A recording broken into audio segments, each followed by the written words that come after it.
Hello guys, Colonel Ninny here. Try googling reflector sight and you'll end up with 2.5 million results. But I can help. Notice as we look around the cockpit that the reticle stays in the center. It's lined up with the bore of the guns. But as you move your body to the left or right or up or down, as you would with track IR, it makes it difficult to place the crosshairs on a target. And if you're not properly centered, it'll look like the bullets are going way off course.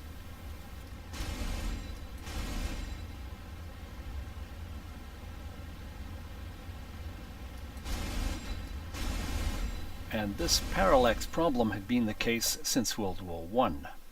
Back then the fighters were equipped with the ring sight.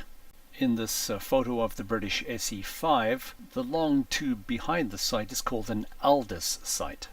In order to look through the tube, the pilot would have to move his head to the same place each time. And as the Aldous sight was lined up with the bore of the guns, it meant that what you could see, you would hit, provided you were at the right distance from your target and you were not in a turn. I cover these principles in my tutorial on aerial gunnery. Great technical stuff, but opinions varied as to how close you should get before opening fire. Here's a great little video clip which will show you how to use the reflector sight very effectively.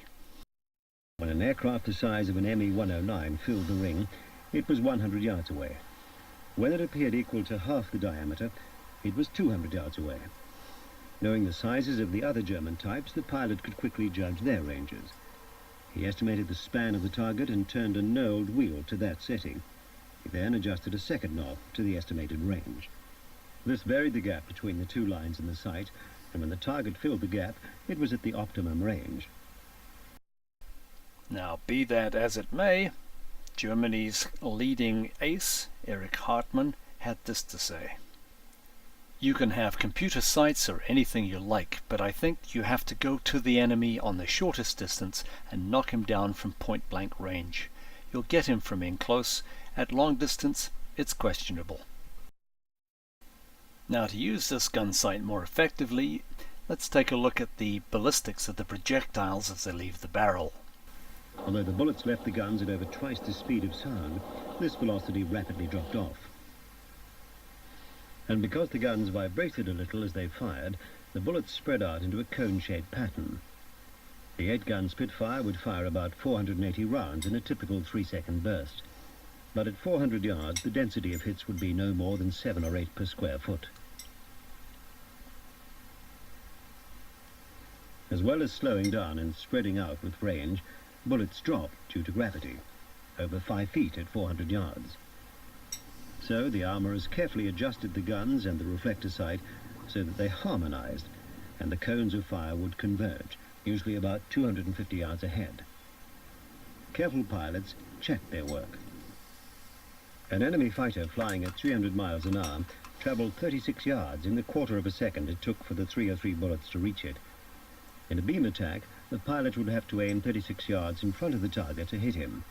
But more usually, the angle between the two aircraft was much less than 90 degrees, and the ability to make the instinctive judgment of this angle and this target speed was one of the main factors separating the aces from the others.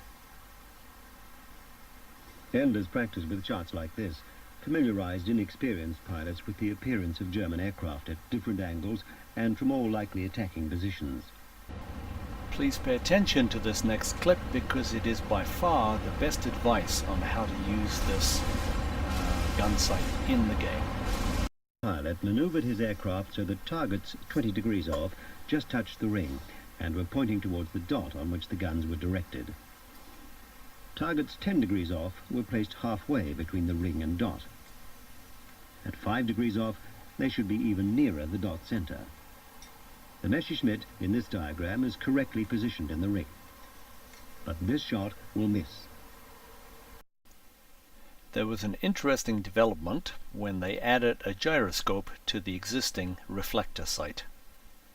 This modification automatically calculated the target lead, which is the amount of aim off in front of the moving target, and the bullet drop. Let's see how that works.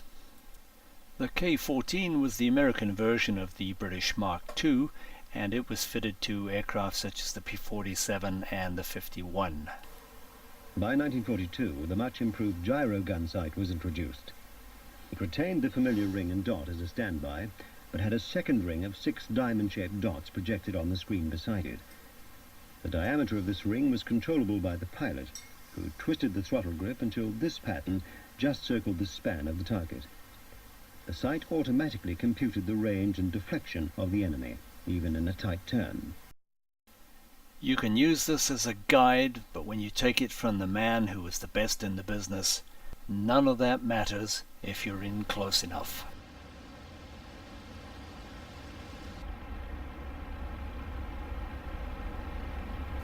So once again, thanks for watching, guys. We'll see you next time. As always, if you've enjoyed this video, found it helpful, please like it or subscribe. Or if there's another topic you'd like me to cover, please leave a comment.